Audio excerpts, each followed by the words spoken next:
This is Big Podcast. It's Build a Big Podcast, the marketing podcast for podcasters. David Hooper with you. BigPodcast.com is the website. And this is the podcast all about growing your audience, making an impact with your message, making money with your message. It's not about tech. If you're interested in tech, sorry, I'm not going to talk about it unless it's in service of these things. I've got a weekly newsletter. It's called Big Podcast Insider. This episode of the podcast is the audio edition of the latest newsletter. Here's what I'm talking about. Celebrity in marketing. Does size matter? Why aren't people listening to your podcast? Podcasting marketing trends for 2023. Pro DJ on a $99 mixer. A lesson for podcasters. Podcast name generator and what makes a good name for your podcast. Going to dive into that a bit. I've also got some classified ads for you. This episode is brought to you by Riverside.fm. Riverside is the leading platform to record studio quality remote podcast and video when you can't sit down next to a person, but you want to sound like you are. Riverside.fm is a great solution to let you do that. 70,000 people and companies use it. It records locally on each participant's computer, then it uploads to the cloud. That's not how most of these things work. Most of them go through the internet, and you know what happens when you go through the internet. Sometimes things get lost along the way. You sound like you're underwater. Start skipping. You're not going to have that issue with Riverside. You will get the highest quality audio and video. Riverside also does video if you do. I've got a discount code for you. First of all, know this. If you go to riverside.fm, you can try it for free. They'll give you a couple hours, take it for a spin, see how it works for you. And then if you decide you want to be a paid member, here's a discount code. You're going to get 15% off forever. Big Podcast, BIGPODCAST. The URL to try it out, riverside.fm. That discount code, Big Podcast, BIGPODCAST. I talked about the elements of the podcast that I'll be going over, starting with celebrity and marketing. Some people like to follow along with the written newsletter. It is at newsletter.bigpodcast.com.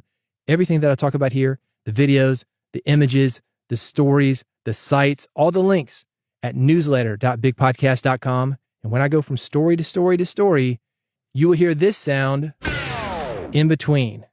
You ready? Here we go. Celebrity and marketing. Pharrell Williams, he's a songwriter and music producer. You've heard his songs. He was in an act called Nerd. He's done duets with Justin Timberlake, Snoop Dogg. He did the song called Happy, collaborations with Daft Punk.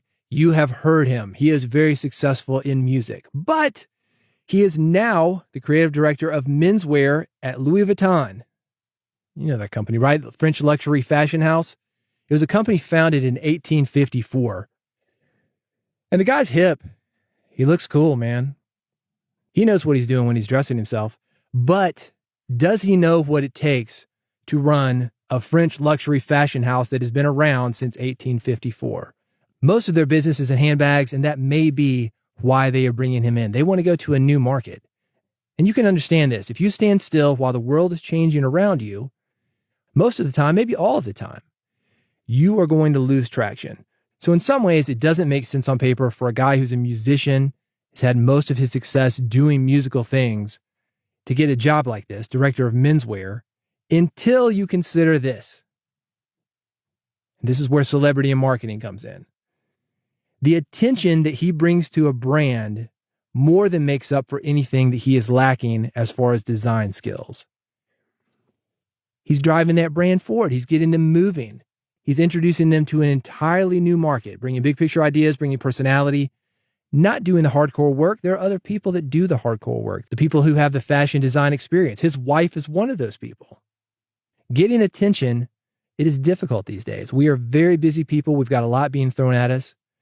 Did you see the Chris Rock special on Netflix? I'll be talking about that in the next episode. He talks about this. He talks about cutting through the noise. And there are a few ways to do it. I'm going to add something that he didn't say. I say celebrity cuts through the noise.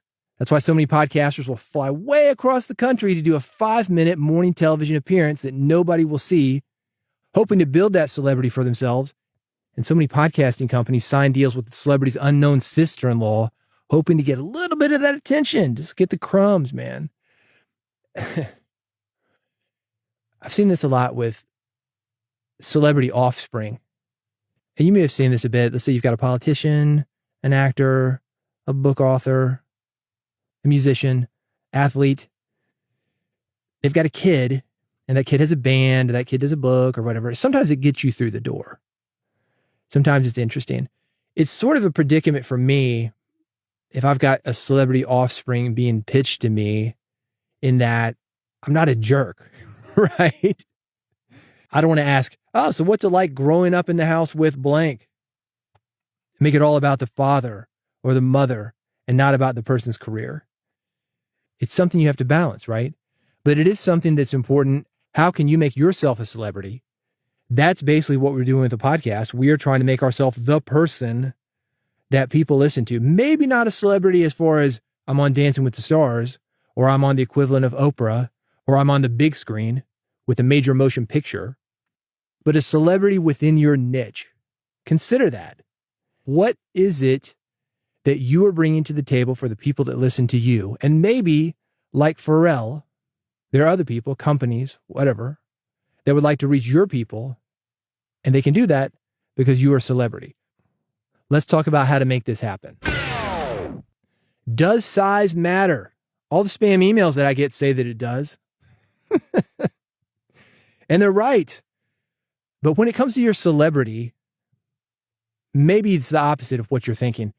This is a great quote. A smaller community makes honesty possible. That is something to consider when comparing the size of your audience to the size of the audiences of other podcasters. A big audience is great, but you don't need massive numbers to do well as far as making real impact with your podcast and even real money.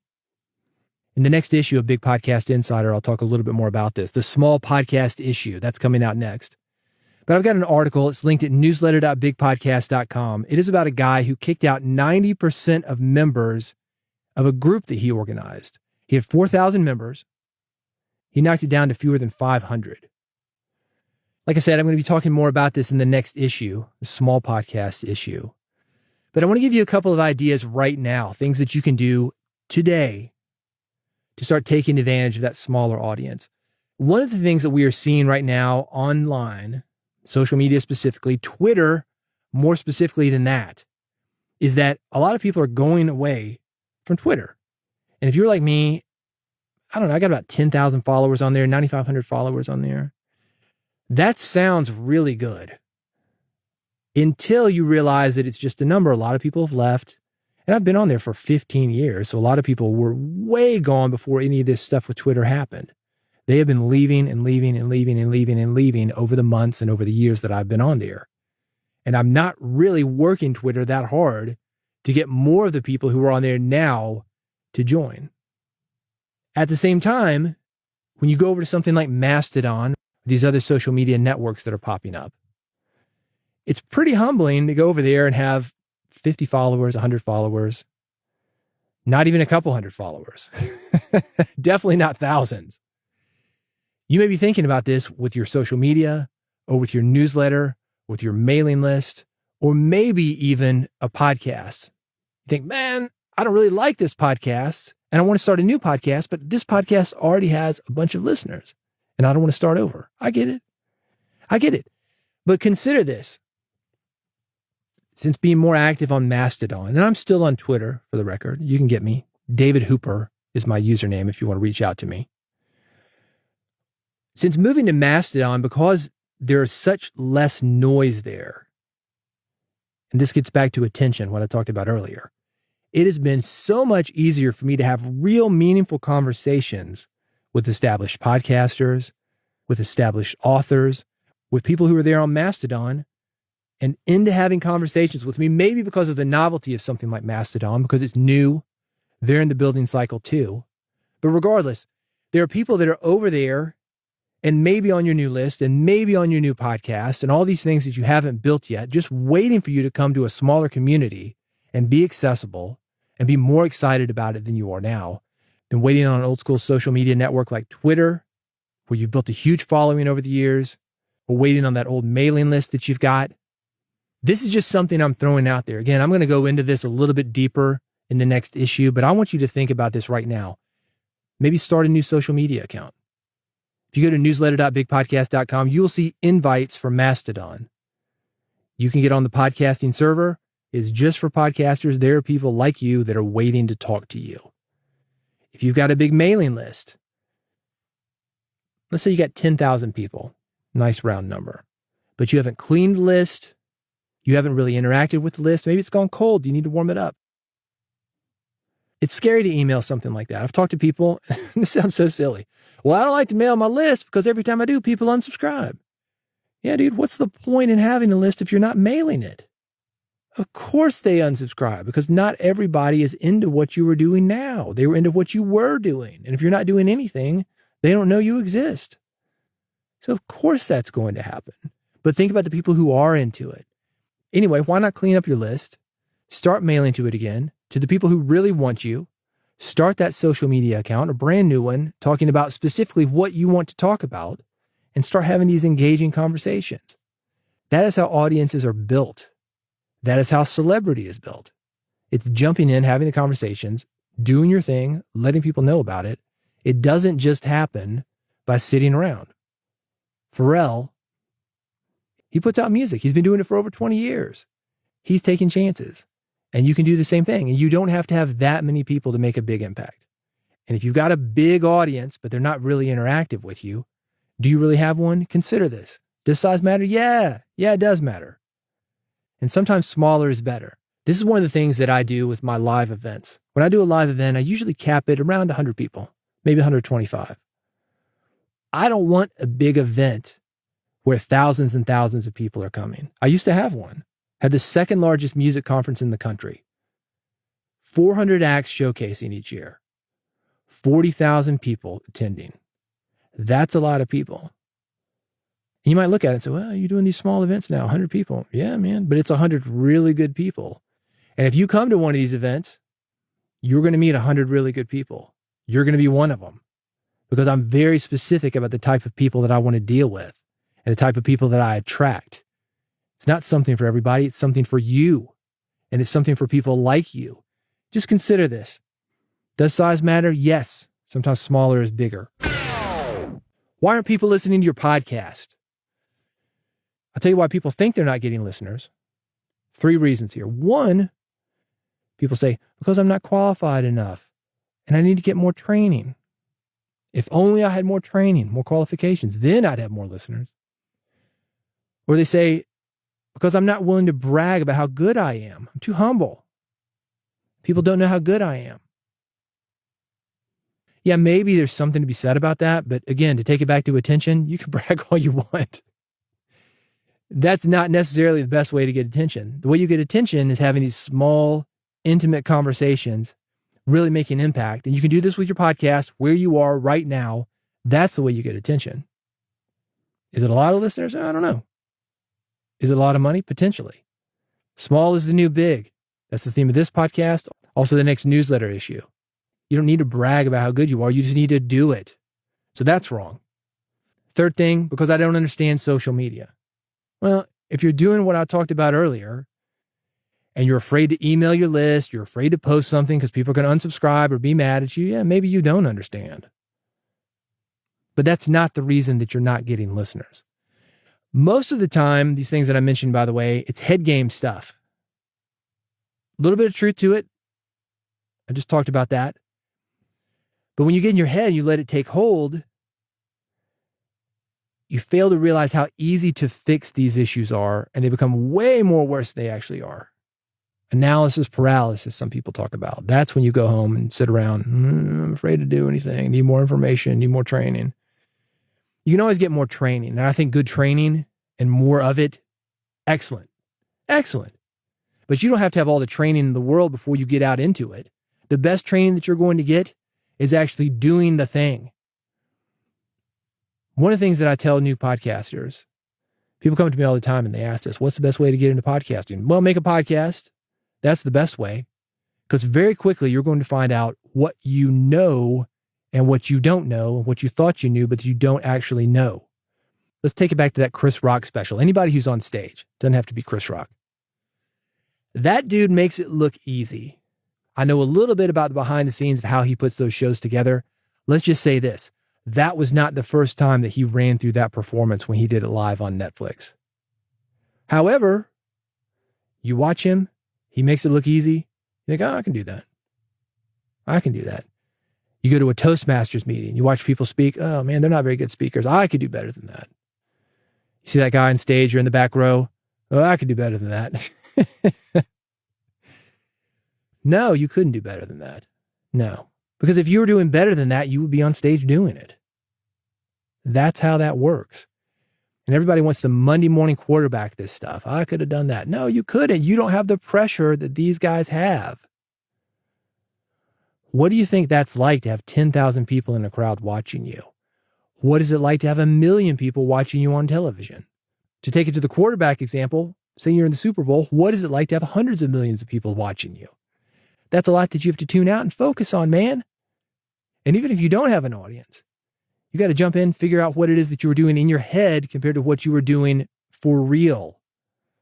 We all think we're a lot more interesting than we are when we start podcasting. We hear this thing in our head, and that's good. That's really good. I talked about Ira Glass saying this. When you start podcasting, the chances are you are here because you have taste. You see something within your mind, you hear it within your head, and you think, I could do that. But there is a disconnect from what's in your head to what is coming out of your mouth. You hear that playback of, oh man, sounded boring. It's like watching yourself dance at a wedding. There's nobody doing this drunk dance at the wedding, just having a good time. Yeah, woo, woo. Who thinks he actually looks like the drunk guy doing the dance at the wedding. He's cool in his mind when he is doing that. It's the playback. That's what gets you. That's what they say about people with alcoholism. You got an alcohol problem. Sometimes you don't know till you see yourself on video. Whoa, man, I didn't know I was acting like that. Okay. It's a wake-up call.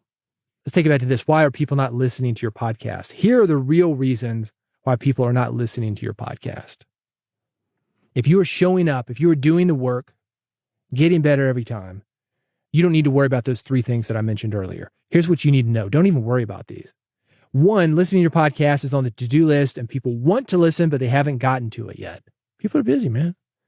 Had a guy send me a book on Mastodon a couple weeks ago. I want to get to it, but I'm busy, man.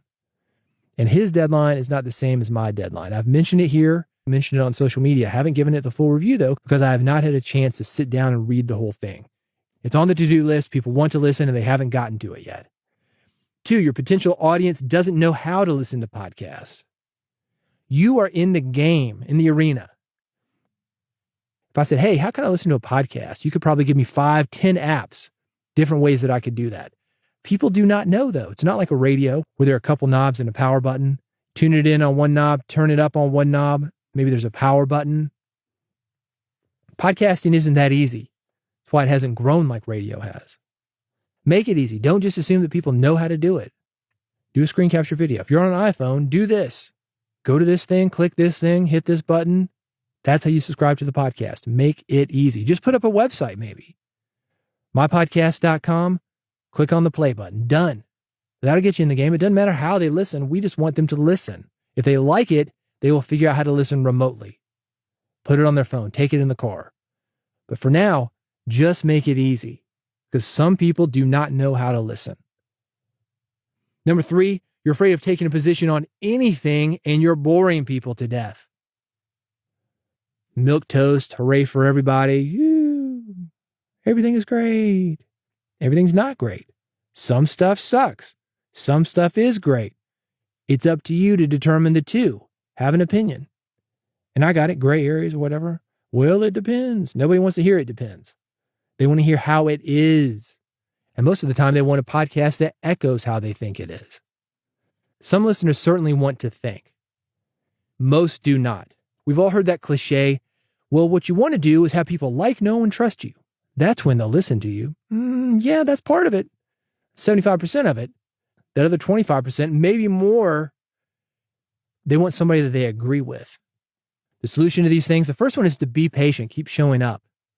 People who haven't gotten around to listening, they're going to come around. The second one, talked about the screen capture videos. If you don't know about Loom, I've got it linked. It's at newsletter.bigpodcast.com. You can do a free screen capture video. Explain exactly, step by step, here's how to subscribe to my podcast. That will help you. If you're trying to build an audience, let's say your first 100 listeners, first 1,000 listeners, maybe you got to make 100 or 1,000 videos. That's not sexy. But no joke, that method works. If there was a gun to the head method for you must have these listeners by the end of the night, I would make these videos and I would send them out personally to everybody that I know. Here's how to subscribe to this podcast. I think you will like it. Please listen. Now, as far as taking a position on something, that third thing, that is probably the toughest one. That is risky. But like I talk about, it's also something that somebody wants. Nobody wants a milquetoast podcaster. I've got a link to a milquetoast podcaster. You want to see it? You want to know what that's like? Newsletter.bigpodcast.com. By the way, if you're in this position, you're afraid to take risk for whatever reason, reach out to me. I've talked about this, Twitter, Mastodon. I'm on both. I would love to hear more about why you are afraid of taking a position. What are you worried about? Are you worried about people not liking you? You're worried about hurt feelings, being excommunicated from the church? What is it that is keeping you from declaring your position on a podcast? I'm not judging, by the way. This is why I'm asking you. Let me know. Let me know. I get it. It's not easy, man. It's especially not easy Thanksgiving, Christmas. You're hanging out with the family. Nobody else has gotten around to listen to your podcast, but yeah, your relatives have. Oh, I heard your podcast. Why did you do blank, blank, blank, blank, blank? They're all listening. So I get it. I get it. But let me know more about that. All these reasons how to get in touch with me. It is linked at newsletter.bigpodcast.com. Podcast marketing trends for 2023. Jeremy Enns used to have a company called Cut the Bullshit Podcasting. And I loved it. Talk about that edge. Really took a stand, man. He's got something called Podcast Marketing Academy, and he's partnered up with several people in the podcasting industry, including me, to put together the first and hopefully annual podcast marketing trends report. This is your opportunity to share your experiences about podcast marketing, also help identify what's working now when it comes to growing your podcast. It's going to take a few minutes for you to fill it out. It's not going to cost you a thing, though. It's worth looking at. I've got it linked. It's newsletter.bigpodcast.com. Pro DJ on a $99 mixer. A lesson for podcasters. I've been a radio jock in a past life. I guess I am now, right? But I'm talking about playing music. I do only talk radio now. And also, in my transition from being a musician to working in the music industry, if you've not heard me talk about this, I've got years and years of experience in music marketing. That's the conference I own that I mentioned earlier, Music Industry Conference. That's why we were showcasing so many acts. Anyway, I was a DJ, as in a wicked music DJ, in between my time as a musician and transferring over to music marketing full time. So I've got a background in this. And back in the day, 2 turntables and a microphone, we would have killed for a $99 piece of equipment that could more or less have all the songs that we need on it and sound as good as this guy is. But still, basically, it's a toy. I've got the video linked. It's at newsletter.bigpodcast.com. And I'm bringing it up because a lot of podcasters that I deal with, young, old, new, experienced, intermediate, they really put a lot of emphasis on the mic and the equipment that they've got. And I get it, man. I'm talking into a $500 mic right now. RE20, if you're curious. I get it. Having a good mic, it's nice. But at the same time, you can have the best mic in the world and still sound like balls if you don't know what you're doing. So I've got this video. It's a guy on basically a toy. It's $99. It hooks into his iPhone. It looks like a toy. It's plastic. It's amazing what he does with it. I mean, it's like going into a toy store, picking up a pink plastic guitar that's made for kids and rocking one out, man. It is so cool what this guy is doing. I want you to see it. I get that good equipment is nice. As I mentioned, I'm talking into a $500 microphone, and certainly something like iZotope, that's going to be better than Audacity in a lot of ways. But I think you're really going to get a lot out of this when it comes to, hey, here's what I've got now, and I want to get more from it. It's going to blast through every excuse that you've got of why your podcast isn't any better than it is related to that equipment that you've got. Because that's another excuse that we've got as far as this is why people are not listening to my podcast. Oh, I just don't have the great equipment. I don't have a studio in my house. Look, man, the reason people listen to this podcast, it's not because of the microphone. It's not because of the studio. It's because of what they get from this podcast. The feeling, the help, the inspiration. Same for you. And if you've got a $60 mic, if you can give that feeling, help, inspiration, that may be all it takes for you to get the audience that you need. Personally, I love this. I love podcasters who own the fact that they've got limited resources to work with. When I started Red Podcast, this is about 9-10 years ago. This was the first only podcast thing that I did, not associated with radio, not associated with music. And I was used to working on mics like I'm working on now, RE20s, but I was working out of a radio studio. I thought, man, I could recreate that radio studio in my house. I've got the Macintosh. I know the rack gear that I need to get a couple of these great mics. I could recreate this. And I thought about it for a minute. I thought, no. I've got a lot of people that are on a budget. And what I would like to do is differentiate myself from radio and show that podcasting is different. Specifically, show that you can do something with a podcast that doesn't cost a lot of money and have it be just as impactful as something you could do with a lot of money and on radio. If you've seen the trailer for my audiobook, the Big Podcast audiobook, I actually owned this. I made it part of the trailer. It's a joke. Here's a guy in a closet recording a book with $500 worth of equipment, and it sounds like $1 million. The idea was simple. Take 25 years of experience building audiences and put this knowledge in a book for podcasters. It took 4 years to write. It was revised 3 times. And the end result? 49 chapters, 462 pages, 92,926 words. Its name? Big Podcast. Grow your podcast audience, build listener loyalty, and get everybody talking about your show. There was just one problem. Podcasters prefer audiobooks. The solution? An Audio-Technica BP40 microphone, a Focusrite Scarlett 2i2 audio interface, a 10-year-old Dell laptop, and dozens of hours inside a closet. The Big Podcast audiobook, recorded inside a closet, using only $500 worth of equipment. But it sounds like $1 million. And if you put it to use, that's what it'll be worth to you. Everything you need to know to grow your podcast audience. Personally read for you by the author, podcast marketing expert David Hooper. Ladies and gentlemen, Big Podcast, the audiobook, available now at audible.com.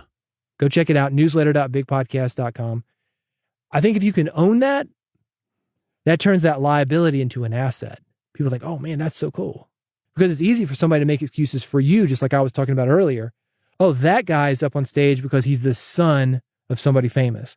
Or that guy is up on stage because he just got lucky. Or that guy is up on stage because somebody discovered him and Netflix blew him out everywhere. They may be saying the same thing about you. That guy, he's just lucky. He doesn't deserve it. It's really cool when you can flip that. We talked about that here before. The flip. Taking something and doing just the opposite. Saying, yeah, I'm going to own this $60 mic, man. But you got to make it sound good. Nobody wants to hear your Ramblecast. Just the iPhone voice memo as you're walking through the grocery store. Nobody wants that. You got to be able to compete with these big guys. I think you can do it for a lot less money. You're going to love this DJ video. Pro DJ on a $99 mixer. Newsletter.bigpodcast.com. Podcast name generator. This podcast name generator is a joke, I think. I'm going to give you some examples of what it put out for me. Public Radio Voice. That's the name of the podcast. And this is the description. Empathy, honesty, vocal fry. Each week, a new guest finds out if they have what it takes to master the smooth, endlessly listenable voice that adds context to our favorite stories. I don't know, maybe you could do that podcast seriously. But Public Radio Voice, pretty funny title. Here's the next one. I was really there and it wasn't that fun. People who are actually alive and in attendance at famous concerts, parties, and events tell us their sad, mundane, and deeply unsatisfying stories to help us stop romanticizing the past and cure our crippling FOMO. Oh, yeah. Now that I think is a great idea. But, there's a sense of humor to it, right? I was really there and it wasn't that fun. Would it be compelling? Maybe. I was at Woodstock. It sucked. I mean, maybe it's a humorous podcast. Maybe it's got some depth. I don't know. Here's a third one for you. Slowly doxing myself. A flailing comedian attempts to tell all of their life stories in this weekly podcast. By the end of it, you should know their blood type and home phone number. We can relate, right? That gets back to the Ramblecast. Somebody talking about every single element of his life, blah, blah, blah. Oh, yeah, let's get to the topic. How many of those podcasts have you heard? 10-minute intro. Hey, how you doing? Oh, man, I'm doing just fine. Hey, what'd you do this week? Oh, just hanging out, chilling. It was a holiday. Went to get some burgers with the fam. It was nice. What'd you do? Well, I was a little down. Watched some TV. Did you see the finale of that show? Oh, my God. And then finally it's like, oh, yeah, we need to talk about podcasting or the news or whatever people talk about on their podcast. Yeah. We can relate to that. So that's why I'm thinking it's a joke. Maybe it's meant just for podcasters because we've all been on those podcasts. We've all seen those type of podcasts. But there's some pretty clever ideas here, and they may help you come up with some ideas of your own. This is something I found on the site that is very helpful. Types of podcast names. Number 1, host-driven. They say if it's your podcast, put your name on it. I'll talk about this in the book, Big Podcast. I think that can be a mistake. I think it is better for you to not have your name on it. You could say with, but don't call it the blank blank show, the John Smith show, the Jane Smith show. You could say, this podcast is about podcasting with Jane Smith, with John Smith. Most of the time, that's going to get you more listeners. It also gives you an exit strategy. Should you want to bring in another co-host, another host, it gives you options. Number 2, descriptive and functional. This doesn't have to be dry. It can still be an interesting way of describing your podcast's subject matter or its vibe. That's this podcast. Build a big podcast. It's not sexy. I know it. Clever? No. It is what it is because I wanted you to know what you were getting when you subscribe. Or more importantly, when you decide that you want to give it a shot. The listen that you give me before you decide to subscribe. Descriptive and functional, that's the way to go. Number 3, eccentrically worded, hyper-specific, extra long. I was really there and it wasn't fun. Maybe that's one. That kind of stuff is fun. You got to think, how are people going to find this podcast? Are people going to remember it? Is it going to fit on a logo? Is it going to fit on a t-shirt? Again, some of this stuff I think is kind of jokey, but that might work for you. If you're kind of a jokey person, sometimes it's just fun. You might be familiar with Pod People. Let's call them an employment agency for podcast talent. And they had a podcast called Pod People's Podcast for people who make podcasts. Something like that. Clever, right? It's got a lot of keywords. It was fun, had a light energy. Maybe you've got something similar. Number 4, inside jokes, references, or puns that only your listeners would get. Yeah, that's dangerous if you want to get people outside of your community, if you want just an internal community, such as only the people at your office or only the people in a neighborhood. But you don't want to have something that you've got to explain to people every single time. You don't want something like Curl Up and Die, DYE, Hair Salon, Blues Brothers. You seen that? Every movie. They've got something like Curl Up and Die. It's fun, but if you got to explain it, you mean DIE? Is it a mystery podcast? What is it? No, it's DYE, Hair Podcast. Oh, you got to go into all that. No. It'd be better if it was the descriptive and functional. How to cut hair, how to dye hair. That's a whole lot better. As far as listeners, not sexy, but as far as getting listeners, how to cut hair, man. Let them know what they're going to get. Number 5, hodgepodge, combining or borrowing from any of the above naming conventions, as many great names do. Take with that what you will. Again, something for you to think about when naming your podcast. I don't agree with number 1, the host-driven one. I just want to say that again. Do not call your show The John Smith Show. We don't know what that's about. You will almost always, and when I say that, I'm talking 99.9%, do better with something that is obvious than something that is clever. Got some classified ads for you. Swell AI. Use Swell AI to automate your podcast episode summaries, time-stamped episode highlights, and long-form articles based on the content of your episodes. I love this thing. You upload the audio to Swell AI. They do their thing. Whatever AI does, they give you a full article, 1,900 to 2,100 words. Those are the ones that I'm getting out. They give you episode summaries. They give you timestamps. All of it done automatically. I'm going to have Cody from Swell AI on here very shortly. We're going to talk a little bit more about this and how you can use it. But until then, I've got it linked at newsletter.bigpodcast.com. Swell AI. You want to check this out. You can try it for free. It's like Riverside. Try it for free. See if it works for you. And if it does, I think you're going to like it. You can subscribe then. Speaking of small events, not really. It's about 1,000 people. Rockin' Pod Expo, March 17th through 19th in Nashville. Less than a couple of weeks away. It's the ultimate weekend gathering for rock music artists, podcasters, and fans. I will be there. Dave Jackson from School of Podcasting will be there. Larry Roberts is there. I got my buddy John Brennan. We're going to be doing a live broadcast. You know John Brennan? Season 2 of The Real World, The Cowboy. True story. That guy. Band members from Mr. Big, Twisted Sister, Accept, Winger. You wonder where all the hair metal bands went? They're coming to Rockin' Pod. There's 70 music podcasts that are exhibiting. We've got a full day of podcast education. I'm running the show. You're going to get a lot out of this. Rockinpod.com. That is where to go. Come see me, Larry, Dave. A lot of cool people are there. I'm going to be doing a live radio taping. You can be part of that. I've got everything linked at newsletter.bigpodcast.com. Thank you for listening. I'm back next week with more thoughts on small is the new big, talking about developing this intimate audience and also what it takes to get attention in a crowded marketplace. If you want that, it's at newsletter.bigpodcast.com. And if you want this, the audio version, to make sure that you do not miss it, this is how to subscribe. bigpodcast.com/subscribe. Got 3 buttons for you. I've got an iPhone button. I've got an Android button. I've got an RSS feed. I've got a QR code that you can scan. You don't have to press anything. You pull out your phone, you scan the code. Woo! That podcast goes straight to your phone. You can listen to me in the car. You can listen to me in the plane when you're on your way to see me at Rockin' Pod. Go to bigpodcast.com/subscribe. You will never miss an episode. Go there now before you forget, and I will see you on the next Build a Big podcast.